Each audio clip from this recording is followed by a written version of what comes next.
हाँ जी बेटा, और next topic is coalition government. Coalition क्या होता है? गठबंधन।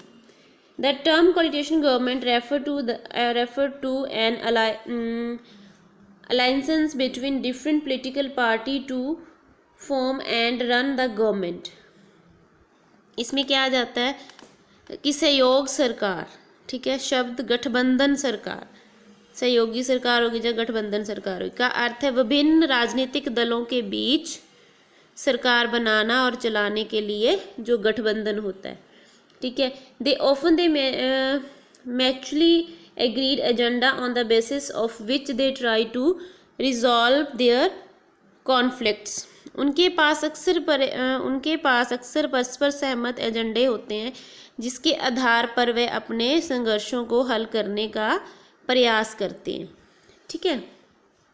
दे follow the democratic principles of common agenda as well as seat sharing based on the strength of their representation in the legislative assembly।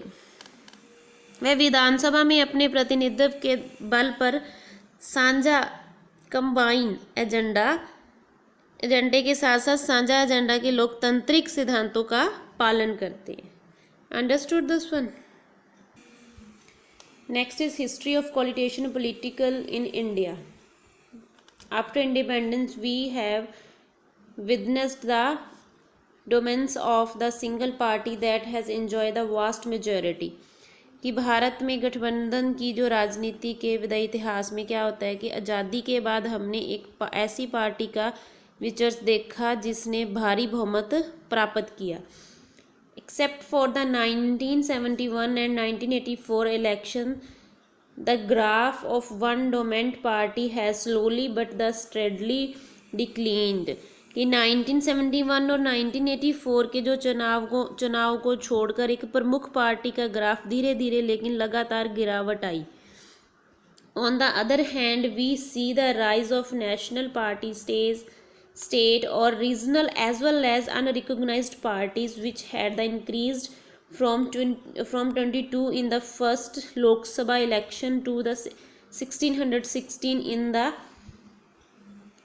16th Lok Sabha election held in 2014।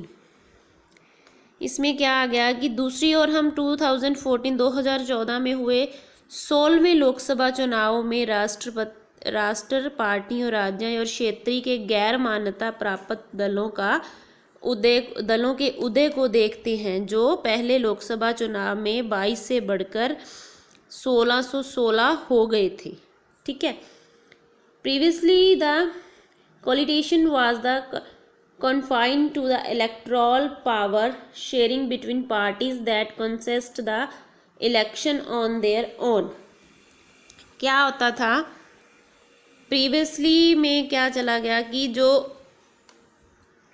गठबंधन को सीमित कर दिया गया था, पार्टियों के बीच चुनावी शक्तियों का बंटवारा जो अपने दम पर चुनाव लड़े, कि वो अपने ही दम पे चुनाव लड़े। अंडरस्टूड?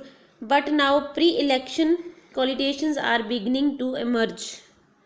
लेकिन अब जो चुनाव पूर्व गठबंधन उभरने लगे हैं, ठीक है। Coalitions are formed among the political party before the elections.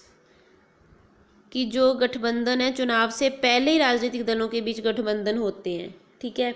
The coalition are the based on their common ideology about the certain policy. कि गठबंधन कुछ नीतियों के बारे में उनकी समान विचारधारा पर आधारित हैं। Since 1990, the Indian electorate has constantly delivered the fragmented verdict both the state and central level। कि 1990 के बाद जो भारतीय मतदाताओं ने लगातार राज्य और केंद्र दोनों स्तरों पर खंडित फैसले दिए गए। This has led the political party with the small ideological differences to come together as loose federations of parties to strike and claim on power। Means इनके राजनीतिक पार्टियों के छोटे छोटे विचारक मतदाताओं के जो मतभेद थे उनके साथ सत्ता पर दावा करने के लिए पार्टियों के ढीले संघों के रूप में एक एक साथ आने के लिए प्रेरित किया गया। ठीक है।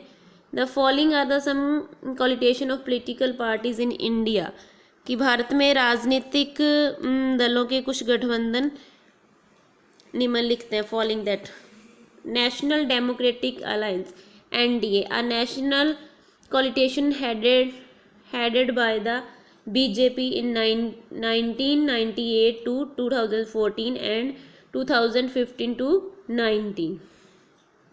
ठीक है।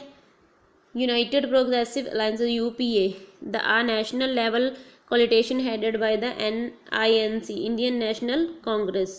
United Front, the third front that governed India in 1996-1998, now defect the not longer exist। Understood? National Front, headed by the Janata Dal, that governed India in 1989 to 91, now defunct। Left Democratic Front, opposition front in Kerala headed by the CPI। Democratic Front, a governing coalition in Maharashtra। Understood? Our chapter is completed. I hope you all will listen very carefully this video and understood the chapter. Thank you. Have a nice day.